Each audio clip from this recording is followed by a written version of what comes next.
Hey guys, I'm back, and today I'm going to do a slightly different video than I normally do. I'm going to talk about the book that turned my health around. Okay, and the name of that book was Mastering the Zone by Barry Sears, PhD. His first book was The Zone, if I'm not mistaken, and then he wrote a book called Mastering the Zone as his second book, but don't quote me on that. That's just my thought. And I'm going to read to you the one line that I had this huge epiphany, okay? So first I'm going to read in chapter 1, and then there's just basically a little paragraph in chapter 1 and a little paragraph in chapter 2, okay? So this is, actually I didn't even read the rest of the book. I just read these 2 paragraphs I scanned. Okay, obviously fat was not the enemy. If fat isn't the enemy, then what is? The answer is insulin. It's excess insulin that makes you fat and keeps you fat.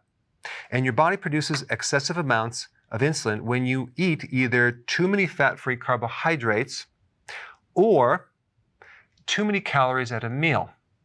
Now I'm going to come back to this because this is where the problem is, that he didn't explain this well enough, but I'll come back to that.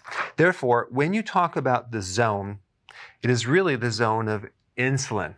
Now, I didn't even know that before I read the book. I did not know he was talking about the insulin zone. Not too high, not too low, a zone of insulin controlled by your diet. Okay, that was in chapter 1. Chapter 2, but more important, protein is so vital because it stimulates the hormone glucagon. Now, chapter 1 is talking about insulin being the problem, and I talk about that a lot.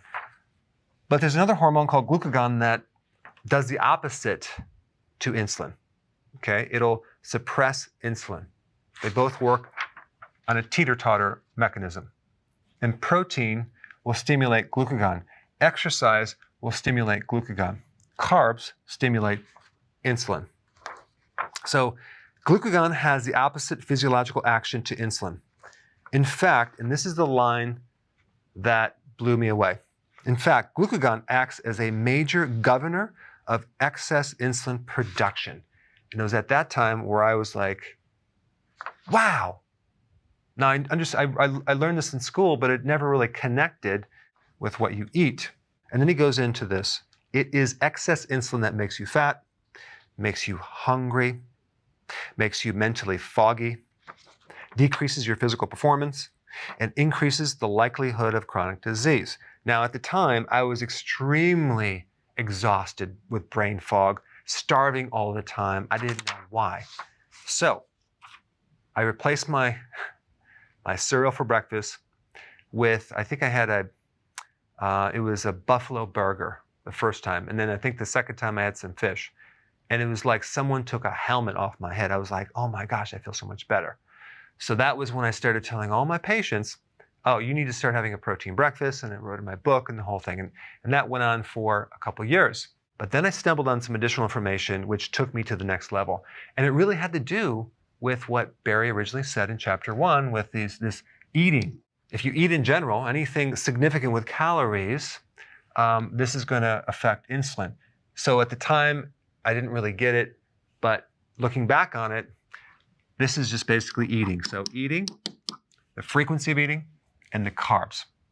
So when I introduced intermittent fasting and I cut the breakfast right out, I eliminated this part of the insulin equation and eliminated this, and then my health started going higher and higher and higher. So that's pretty much what I teach right now. Now, the problem with Mastering the Zone is that he's recommending 40% fat, 30% protein, and 30% carbs. He's allowing way too many carbs.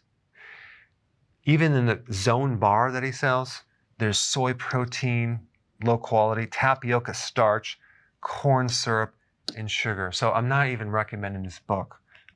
What you should do is healthy keto and intermittent fasting. So your fat is 70% and your protein is 20%. And your overall carbs are really like 10%, but you're not really counting the vegetables. But the vegetables would be like 5% because it's mostly fiber and water. And then 5% low glycemic carbs like hummus or the carbs in nuts or the carbs in berries, something like that. So in summary, I do appreciate the data that he has in this book. The problem is knowing what the vital data is and what data that might not be vital or might not be true. And sometimes you don't know until you really try it out. Well, I'm going to tell you that this formula right here, healthy keto and intermittent fasting, has been thoroughly tested on a large amount of people that I'm working with that are in social media. So if you're new to this, I put a link down below of exactly what you should be eating. And lastly, in the comments, I want you to tell me when you came across some information or some concept that turned your health around. If it was a book or a video, go ahead and put that down below because I'm really curious. Thanks for watching. So if you're enjoying this content, go ahead and share it with someone that could really benefit from it.